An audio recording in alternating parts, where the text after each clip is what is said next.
Well, looks like with the exception of the League of Super Pets, all the DC movies this year were better than the MCU movies, which is something I never thought I'd say, but here we are. Now, notice I said MCU movies.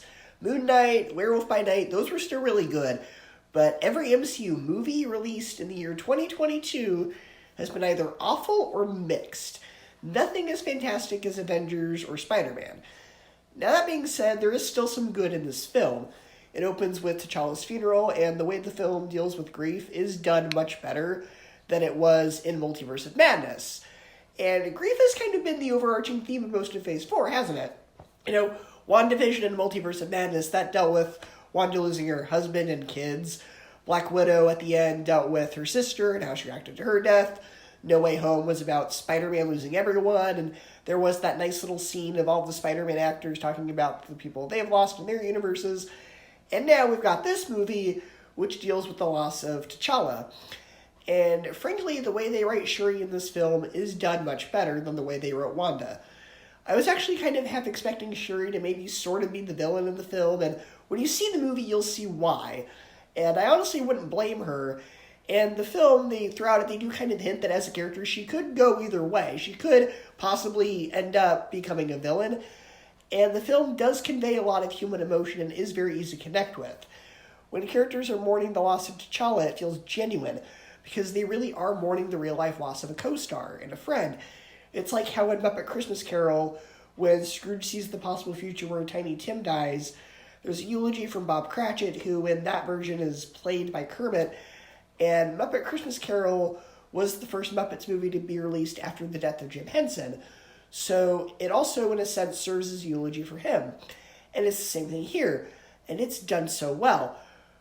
But when the film is not paying tribute to Chadwick Boseman, the story is overstuffed.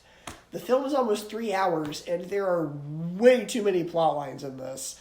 And even the villain in the film just kind of feels like another version of Killmonger. He has the same motives, and none of the humor works in this movie. And that is because the film is so somber, and it is dealing with some very serious themes.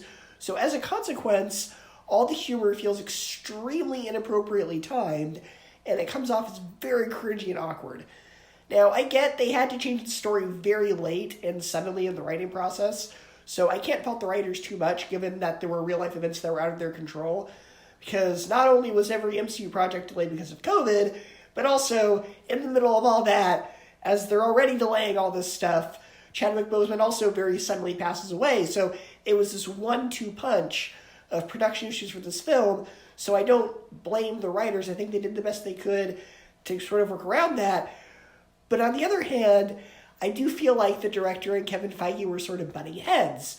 I feel like there's the story about Shuri dealing with grief that the filmmaker wanted to tell, but then you got Kevin Feige annotating it with the studios going, no, I must insert new characters and storylines to set up this Disney Plus show, because there's a new character in this film named Riri Williams, and this is her origin story for the Ironheart show that's supposed to come out this year. It's supposed to come out next year, and she feels like she was a last-minute addition to the script. She does not feel naturally inserted into the story at all. It feels like there were reshoots, because she was a last-minute addition.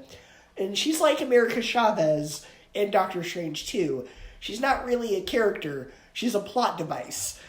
And there were moments in the big final act battle where they clearly expected the audience to applaud for this new character. But I had a sold-out theater, and it was dead silent in the third act.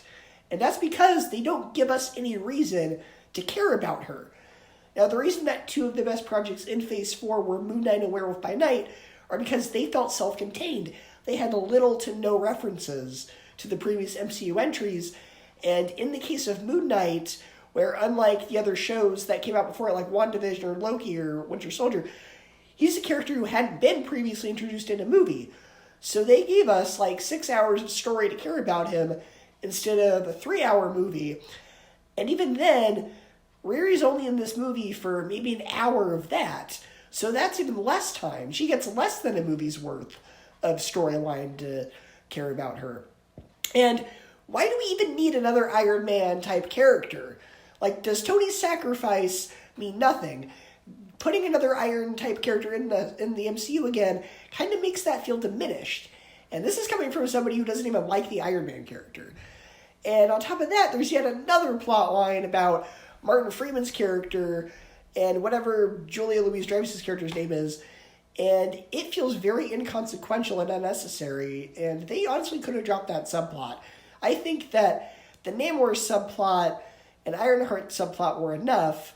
And even then, the Ironheart subplot's really pushing it. The Namor subplot, I think, probably was the only one that really should have been in the movie.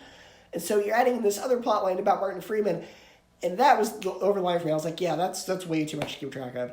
So the film has a lot of human emotion, and it pays tribute to Chadwick Boseman very well, but plot-wise, it's overstuffed and boring. So Wakanda Forever for me gets a C, a 7 out of 10, and a 3 out of 5 stars.